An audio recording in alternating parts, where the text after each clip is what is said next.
Hello everyone, my name is Janet Wingard and I'm a librarian with the Fulton County Library System. Today is Fitness Tuesday, so we are having our virtual fitness program as a part of our Let's Move in Libraries initiative.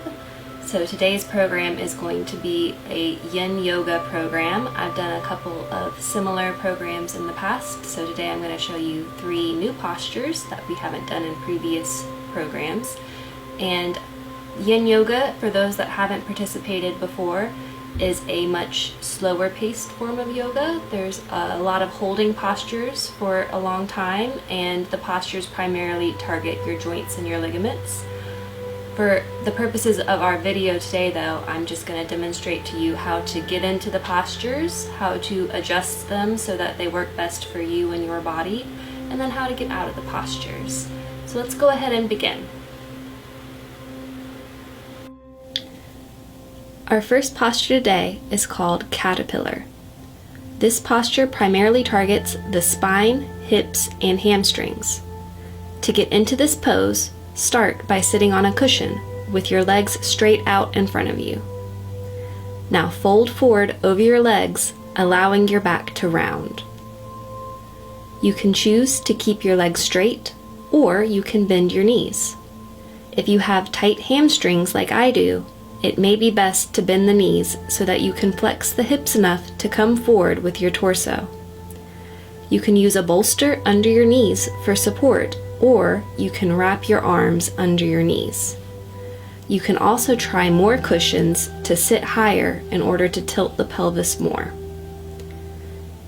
If you want to deepen the stretch of the neck, you can bring your chin to your chest. If your neck feels too strained, you can support your head in your hands while resting your elbows on your legs. You can rest your chest on a bolster to help relax into the pose. Your hands can be in a number of places during this pose. You can rest your elbows on your thighs, or on a bolster, or even on the floor. You can loosely hold your toes with your hands if you are flexible enough. There is no need to pull the feet in this pose though. If you can easily rest your chest on your thighs, you can get more of a stretch by separating your legs enough so that your chest fits between your legs and rests on the floor. I am not that flexible, so I will not be demonstrating this. Now that you have adjusted the posture to best work for you, let's hold it here for a couple of moments.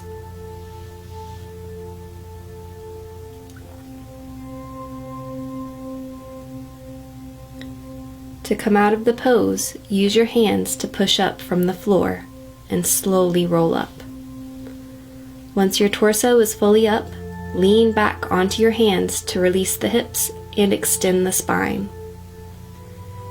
If you don't want to flex the spine but still want a nice hamstring stress, you can lie on your back with your legs in the air and hold the feet with a strap. Or similarly, you can lie on your back and have your legs on a wall. Let's try our feet in the air with a strap to hold them up.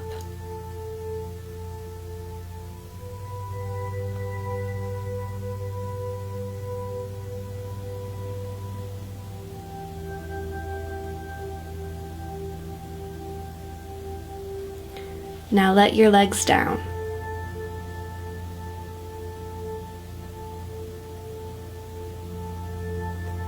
The next pose that I will be demonstrating today is called Child's Pose. Child's Pose primarily targets the spine and the hips, with secondary target areas of the knees and ankles. Begin this pose by sitting on your heels. If you have any hip or knee issues, you can put a towel or a blanket in between your thighs and your calves. Or if you have ankles or feet that are uncomfortable in this position, you can put a blanket under them for padding. Now that you are properly adjusted and sitting on your heels, slowly fold forward. Bring your chest to your thighs and bring your forehead to the floor. Bring your hands back beside your feet. allow your elbows to bend out at the sides.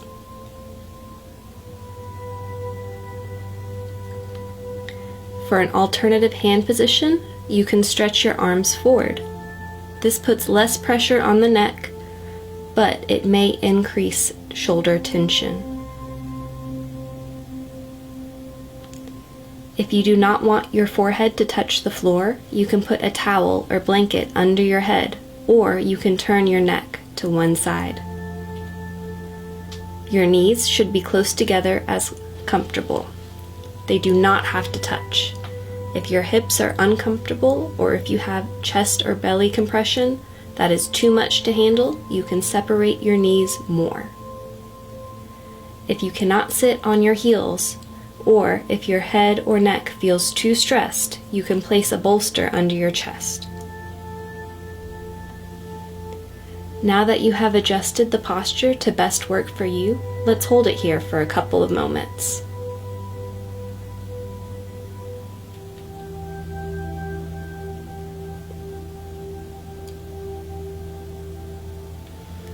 To come out of this pose, push up from the floor with your hands and slowly roll up.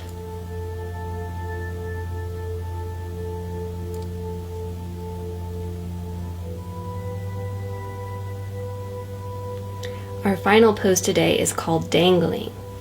This pose targets the spine and the hamstrings. You should avoid this pose if you have high blood pressure because the head is going below the heart, which can increase blood pressure. To start, stand with your feet a comfortable distance apart. Bend your knees, unless you have bad knees, and then keep your knees straight. Now fold forward. To start with, you can rest your elbows on your knees. Or, if you want to go further, you can grab your elbows while letting your torso hang, or dangle. Eventually, try to bring your hands to the floor. If you are very flexible, you can grab your elbows behind your knees with your legs straight.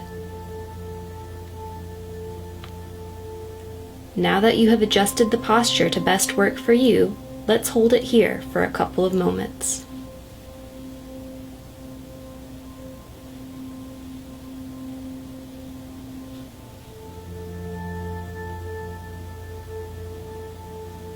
To come out of this pose, bend your knees and release your hands from the floor. Now slowly roll up. If you feel dizzy or lightheaded when you get up, you can try raising your arms overhead with your knees bent until the dizziness passes.